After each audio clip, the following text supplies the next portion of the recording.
Monsieur le greffier. Registrar, would you please tell us the case number for this afternoon? This is IT 95-9I. Thank you. First, I would like to turn to the prosecution to ask who is representing the prosecutor for the International Criminal Tribunal.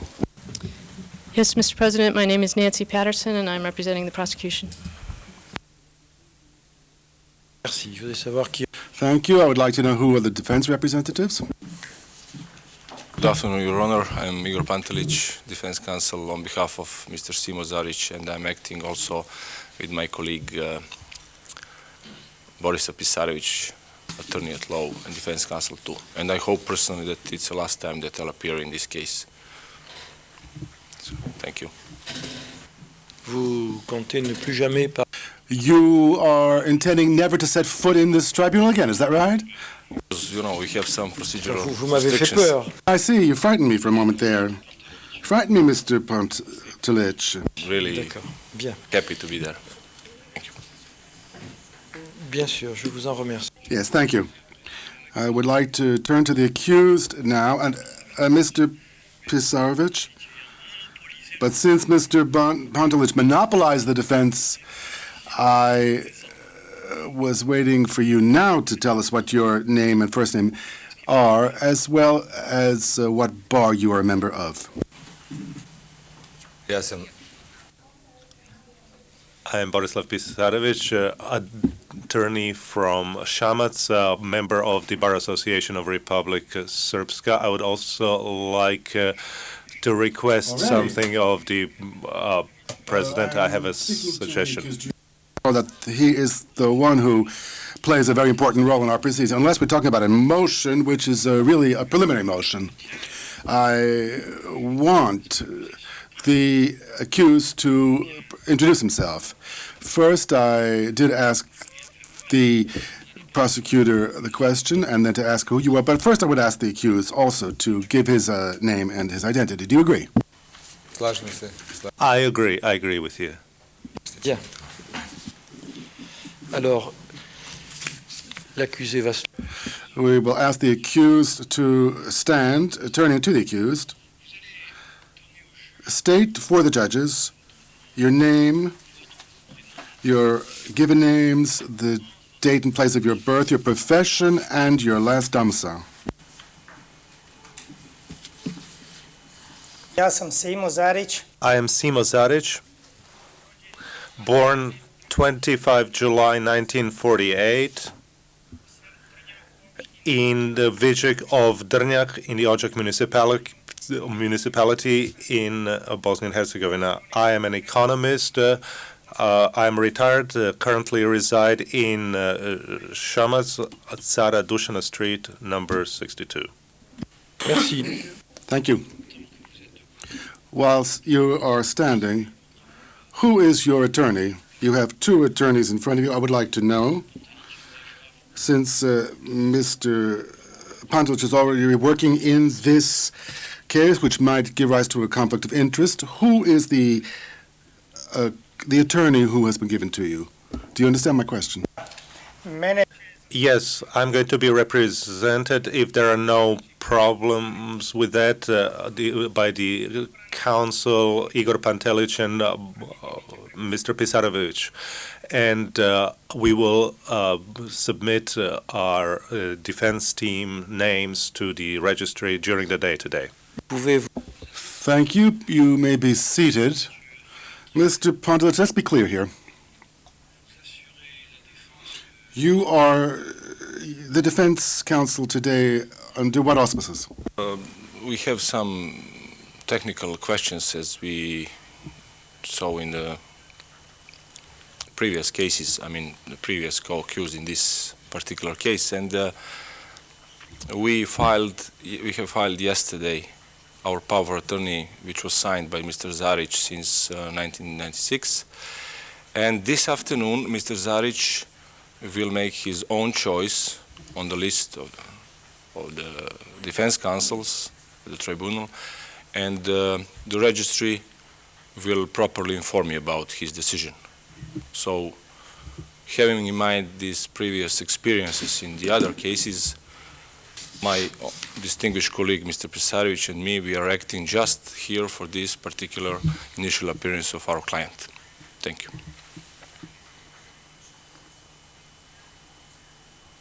Bien, ben écoute. Very well. Thank you. This seems clear. So you are the defense counsel for today. There's no conflict of interests. As to the defense attorneys for the accused, his fundamental rights have been respected during this initial hearing. We would like later on to ask Mr. Zarić to let us know who will be assisting him. You could now sit down, Mr. Pontus. But for the public, since this is a public hearing, I would like to recall the relevant provisions of the statute and of the rules of procedure to let us know what they are. If the register doesn't have them in front of him, I will read them for him. But since we do have our register with us, I would like you to read Article 20 of the statute, 21, paragraph 4A. You don't have the statute. We will share the work. Very well. I want things to be very clear, starting with Article 20 of the statute and 21, 4A of the statute, and then 62 in the rules of governing the initial appearance of the accused. This relates to all of the elements of this trial.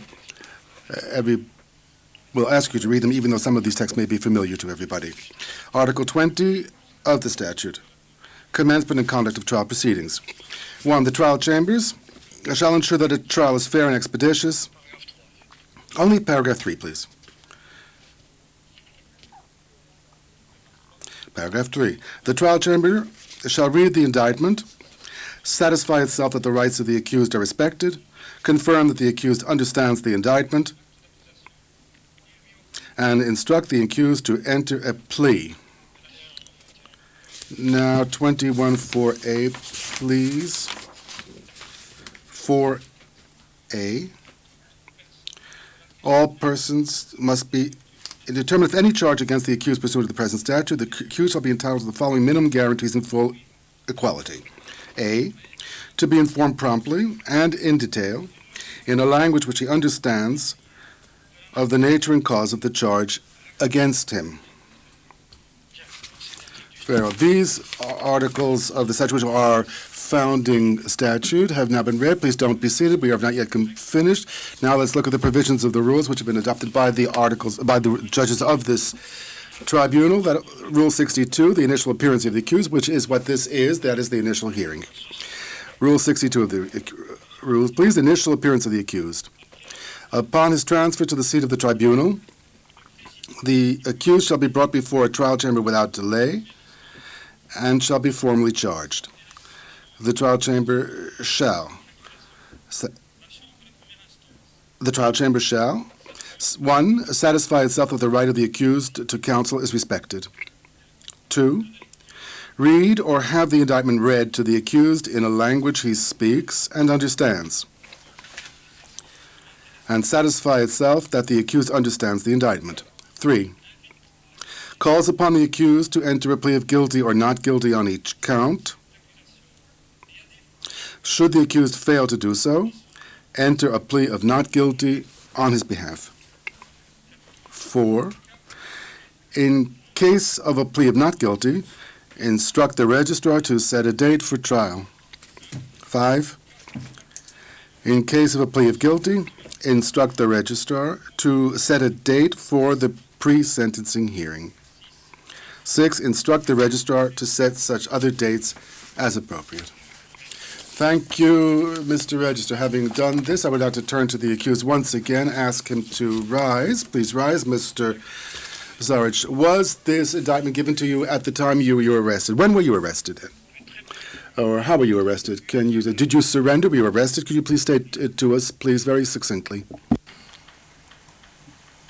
I received the indictment and I voluntarily surrendered in Bosanski Samić to the authorities of the Republic Srpska and then I was transferred together with the representatives of the American Embassy to the S4, and then it was from there to Tuzla, and from Tuzla to The Hague. That is in the briefest.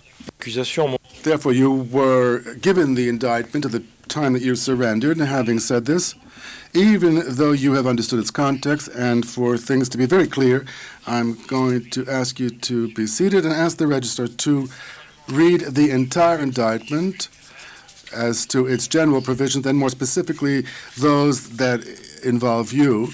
I say this for the public gallery. The indictment had originally 6 names in it, and I think 3 of these names have been arrested or have surrendered. Is that not right? Yes, that's correct. The 2 who appeared last week, and today, Mr. Simo Zarić, also known as Asholia. Mr. Registrar, would you please read the indictment in its entirety as to its general provisions concerning the 6 people who are named in it, and then the counts that relate only to Mr. Simo Zarić. We are ready to hear you read, and the accused will hear you once again. Le procureur du tribunal contre The prosecutor of the tribunal against Slobodan Miljković, also known as Lugar, Blagoje Simić, Milan Simić, Miroslav Tadić, also known as Miro Brko, Stevan Todorović, also known as Steve, also known as Stevo, also known as Monstrum, and Simo Zarić, also known as Sholaya. Indictment. Richard J. Goldstone, prosecutor of the International Criminal Tribunal for the former Yugoslavia, pursuant to his authority under Article 18 of the Statute of the International Criminal Tribunal for the former Yugoslavia, Tribunal Statute, charges 1. In 1991, almost 17,000 Bosnian Croats and Muslims, of a total population of about 33,000, lived in the municipality of Bosanski Samac in the Republic of Bosnia and Herzegovina. By May 1995, fewer than 300 of the Bosnian Croat and Muslim residents remained. 2. On 17 April 1992, Serb military forces from Bosnia and elsewhere in the former Yugoslavia seized control of the town of Bosanski Samac. 3. Because of its location in the northwestern edge of the Posavina corridor, control of Bosanski Samac was important to Serb efforts to create a Serb-controlled land bridge between Serbia and the Krajina Serbs in Croatia and western Bosnia and Herzegovina. 4. After seizing control in a military takeover, Serb authorities undertook a campaign of terror designed to force most Bosnian Croat and Muslim residents to leave the area. 5. Beginning on 17 April 1992, Serb military and political authorities coordinated and carried out the following actions as part of that campaign of terror. A. Arrested and detained most of the Bosnian Croat and Muslim men in the municipality, particularly the political, economic, professional, academic, and civic leaders. B. Established and operated, primarily under the authority of the Serb police, detention camps where prisoners were killed, beaten, tortured, sexually assaulted, and otherwise mistreated. C. Permitted units of paramilitary soldiers from Serbia to enter the detention camps to kill and beat the prisoners. D. Forced Bosnian Croat and Muslim residents to leave their homes and permitted Serb residents to move into the vacated homes. E. Expelled through force or intimidation Bosnian Croat and Muslim residents of the municipality to other countries and other parts of Bosnia and Herzegovina. F. Required Bosnian Croat and Muslim men, women, and children to work on forced labor projects such as digging trenches and other work at military confrontation lines. G. Robbed Bosnian Croat and Muslim residents of their cars, cash, and valuables and looted their homes. H. Looted and dismantled equipment and inventories from Bosnian Croat and Muslim businesses. I. Issued orders prohibiting Bosnian Croats and Muslims from congregating in public and requiring Bosnian Croats and Muslims to wear white armbands to identify themselves as non-Serbs. J. confiscated the bank accounts of many Bosnian Croats and Muslims and blocked the funds in those accounts. K. Mobilized Bosnian Croat and Muslim men into the Bosnian Serb army and sent them to the front lines. L. Created such an atmosphere of fear and oppression among the non-Serb population that most Bosnian Croat and Muslim residents fled the area. The accused. 6. Une erreur là, c'est les accusés. Les accusés. D'accord. Accused in the plural. Les accusés. The accused. 6. Slobodan Miljković, also known as Lugar, born in 1953 from Kragujevac, Serbia, was the deputy commander of the 2nd Posavina Brigade, also known as the Grey Wolves, a paramilitary unit from Serbia. 7. Blagoje Simić, born in 1960, is a medical physician from Kruškovo Polje, Bosanski Šamac municipality, who is the president of the Serbian Democratic Party, SDS, in Bosanski Šamac and vice chairman of the town assembly from 1991 through 17 April 1992. From 4 November 1991 through at least 30 November 1992, Blagoje Simić was the deputy of the Assembly of the self-declared Serb Autonomous Region of Northern Bosnia, later called the Serb Autonomous Province of Semberija and Majevica, of the Serb Republic of Bosnia and Herzegovina. In March 1992, Blagoje Simić declared himself head of the Serb municipality Bosanski Šamac. After the military takeover of Bosanski Šamac on 17 April 1992, Blagoje Simić became chairman of the Bosanski Šamac Assembly, chairman of the local SDS crisis staff, and president of the wartime presidency. 8.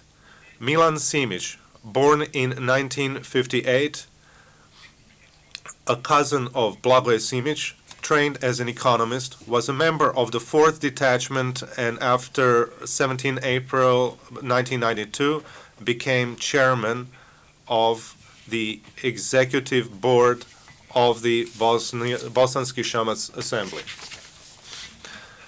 9. Miroslav Tadić, also known as Miro Brko, born in 1937 from Ođak municipality, formerly a teacher, ran the Café As in Bosanski Šamac and served as Simo Zarić's deputy in connection with the 4th Detachment. After 17 April 1992, Miroslav Tadić became chairman of the Bosanski Šamac Exchange Commission. 10. Stevan Todorović, also known as Steve, Stevo, or Monstrum, born in 1957 from Donja Slatina, Bosanski Šamac municipality, was appointed chief of police for Bosanski Šamac after the 17 April 1992 military takeover. Before then, Stevan Todorović was an executive in a bamboo furniture factory. 11. Simo Zarić, also known as Šolaja, born 25 July 1948 from Donja Tubica, Ođak municipality, was a former police chief of Bosanski Šamac and State Security Service SDB agent who, from 1 January 1992 through at least 31 August 1992, organized and supervised a Serb territorial defense unit known at first as the 4th Detachment and later renamed the 5th Battalion of the 2nd Posavina Brigade. General allegations. 12. Unless otherwise set forth below, all acts and omissions alleged in this indictment took place between about 17 April and 20 November 1992 in Bosanski Šamac municipality in the Republic of Bosnia and Herzegovina in the territory of the former Yugoslavia. 13. At all times relevant to this indictment, a state of armed conflict and partial occupation existed in the Republic of Bosnia and Herzegovina. 14. At all times relevant to this indictment, all persons described in this indictment as victims were protected by the Geneva Conventions of 1949. 15. At all times relevant to this indictment, all of the accused in this indictment were required to abide by the laws and customs governing the conduct of war, including the Geneva Conventions of 1949. 16. In each paragraph of this indictment charging torture, the acts were committed by, or at the instigation of, or with the consent or acquiescence of, an official or person acting in an official capacity and for one or more of the following purposes: to obtain information or a confession from the victim or a third person, to punish the victim for an act the victim or a third person committed or was suspected of having committed, to intimidate or coerce the victim or a third person, and or for any reason based upon discrimination of any kind. 17.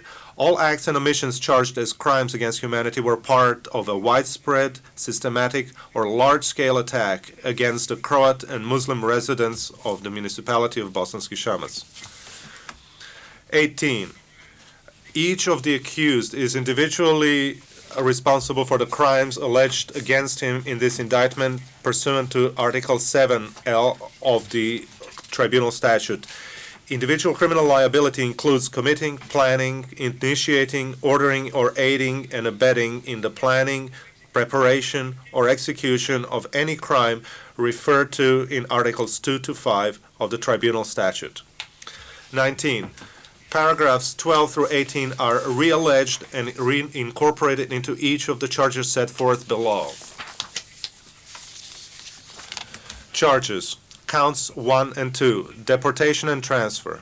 20. From about 17 April 1992 through at least 4 September 1992, Simo, Zarić, and Miroslav Tadić participated in the planning of and preparation for the unlawful deportation and forcible transfer of hundreds of Bosnian, Croat, and Muslim residents, including women, children, and the elderly, from their homes in the Bosanski Samić municipality to other countries or to the other parts of the Republic of Bosnia and Herzegovina not controlled by Serb forces. By these actions, Simo, Zarić, and Miroslav Tadić planned, instigated, ordered, or committed. Count 1.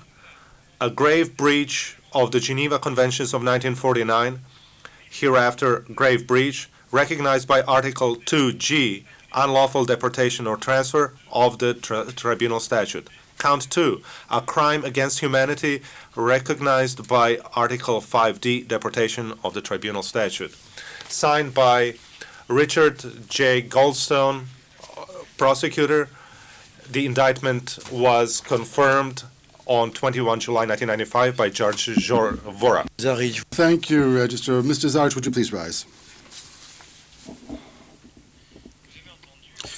You heard the indictment, which, as you already said, was given to you.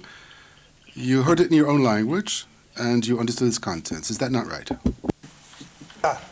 Yes. Alors, il me revient. I must now ask you whether you plead guilty or not guilty to each of the counts. The registrar will state that you have been accused of 2 counts, counts 1 and 2. After each of them, I will ask you if you plead guilty or not guilty. I am not asking you whether you feel guilty or whether you feel responsible, but merely whether you are pleading guilty, whether to the charge of having, that is, you've been told that you must plead either guilty or not guilty. This is what you now know. Would you now ask the register to rise again and to read count 1. Count 1, a grave breach of the Geneva Conventions of 1949, hereafter grave breach, recognized by Article 2G, unlawful deportation or transfer of the Tribunal Statute. Do you plead guilty or not guilty? Nisam kriv. Not guilty. Traduction. Interpretation, please. Krivim. Plead not guilty. I did not get the interpretation. Yes, I didn't hear the microphone on. That's why I didn't get it. All right. Would you, we will ask the interpreter to repeat, please. Ne osjećam se krivim. I plead not guilty because I'm not guilty. Then you have told your defense counsel that throughout this all these proceedings you will plead not guilty. Do we agree on that? Tačno. That is correct. Chef d'accusation numéro... Count 2. Count 2, a crime against humanity, recognized by Article 5D, deportation of the Tribunal statute. Mr. Zarić, I'm listening to you. Not guilty. Bien. Very well. You may be seated. Register, I ask you that you note in the minutes of this hearing that the accused has pleaded not guilty to each of the charges that were read separately, that is, count 1 and count 2. Before closing this hearing, we will organize the trial chamber's work. Ordinarily, we should set the theoretical date for the trial. I would now turn to Ms. Patterson, who represents the Office of the Prosecutor. First, so that I can remind you of your obligations that are yours, according to Rule 66. You have already given copies of all the documents that were attached. And when did that, all the supporting material, when was that dated? The indictment was confirmed on the 21st of July, 1995, by George Vard, which means that it could not be any of the judges here, but I do suppose that there's some supporting material that's been attached to this indictment, and since then you have taken prior statements of some of the witnesses, at least the initial statements. All of this must be provided, if it has not yet been provided, pursuant to Rule 66 of the rules, and that is to the defense, to Mr. Pisarovic, to Mr. Pantelic, and possibly to their successors. Ms. Patterson, do you confirm what I've just said?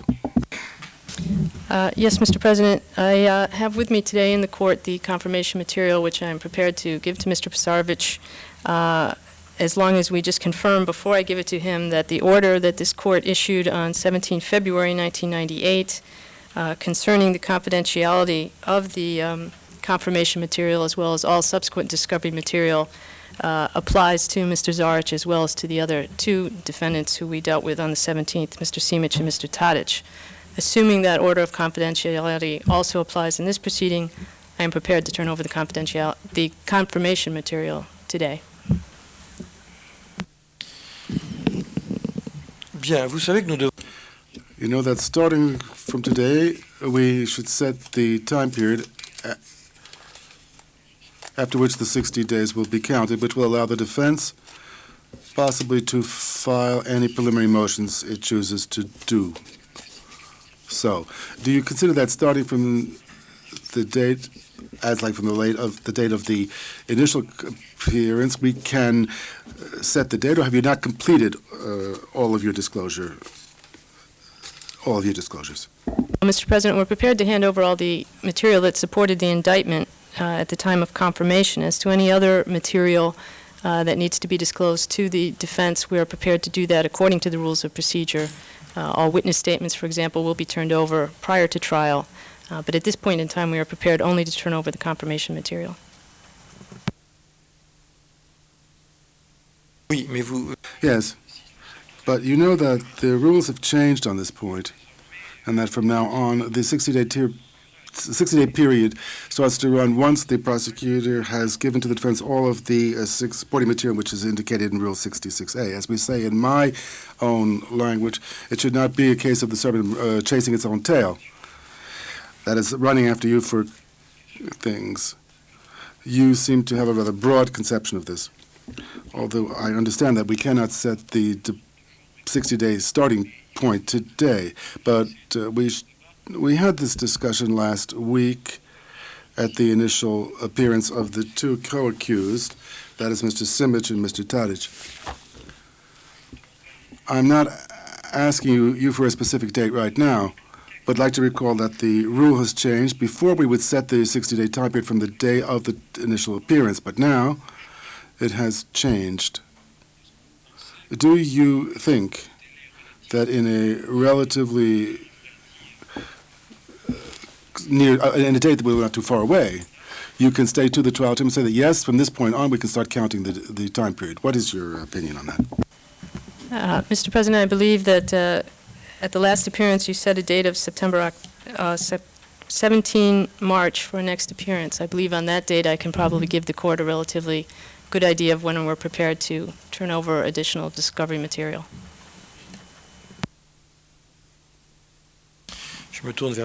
Let me turn to the legal officer of the trial. The 17th of March. Will this date be respected, Mr. Fumi? Theoretically, there should be no problems, subject to Oui, nous sommes anything else which might arise. publics, nous sommes absolument. Nous avons We have many cases, and for the time you have only one courtroom. Turning to the defense, this date of 17th March, is that satisfying to you, Mr. Pisarevich? Odgovara, gospodine predsjedniče. Yes, it is convenient, Mr. President. Well, the 17th of March will be the date for a status conference in order to see where we are going forward. I have a last point I would like to bring up before you, and should not cause any problems. I suppose that both the accused and the defense, I don't think this will be a problem for the prosecution. I think that we join the trials of Milan Simić and Miroslav Zarić, who are co-accused in this case. I would like to first have the opinion of the defense counsel. Do you agree that these cases be joined, and there be a single trial? Da, slažem. Yes, we agree, Your Honor, with that proposal, and that is what we had actually expected. Thank you. No, the part of the Office of the Prosecutor? Yes, Mr. President, as things stand today, that would also be our preference, unless circumstances change, at which point we will inform the court accordingly. D'accord. Donc, Very well. I would first like to consult with my colleagues.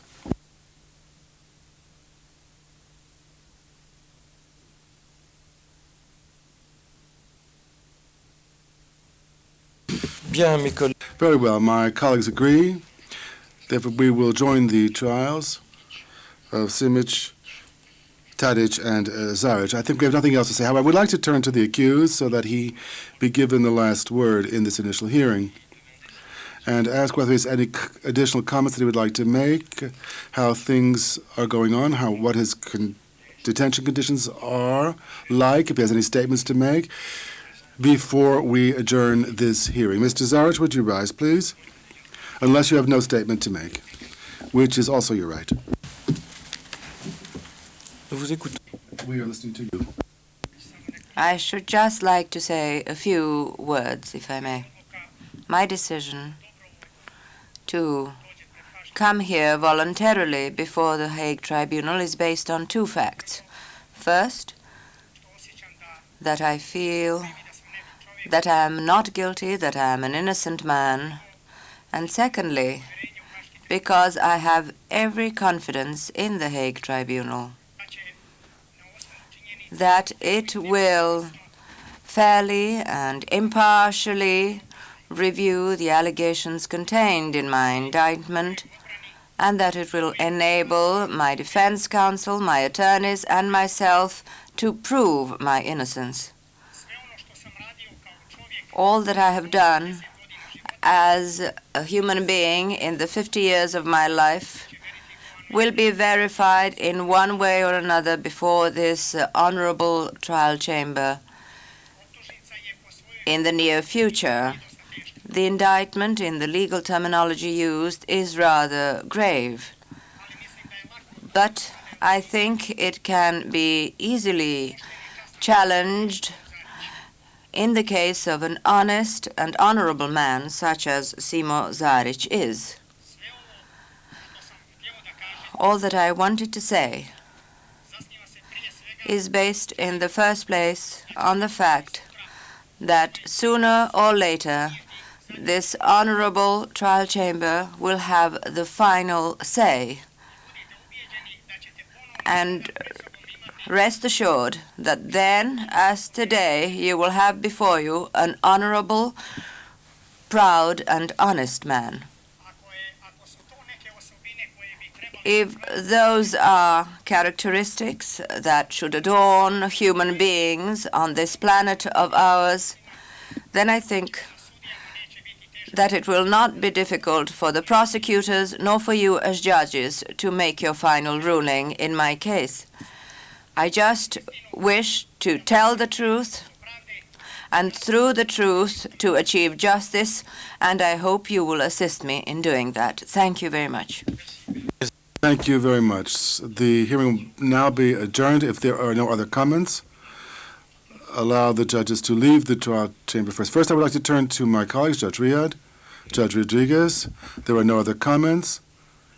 The court stands adjourned. All rise for your full of faith.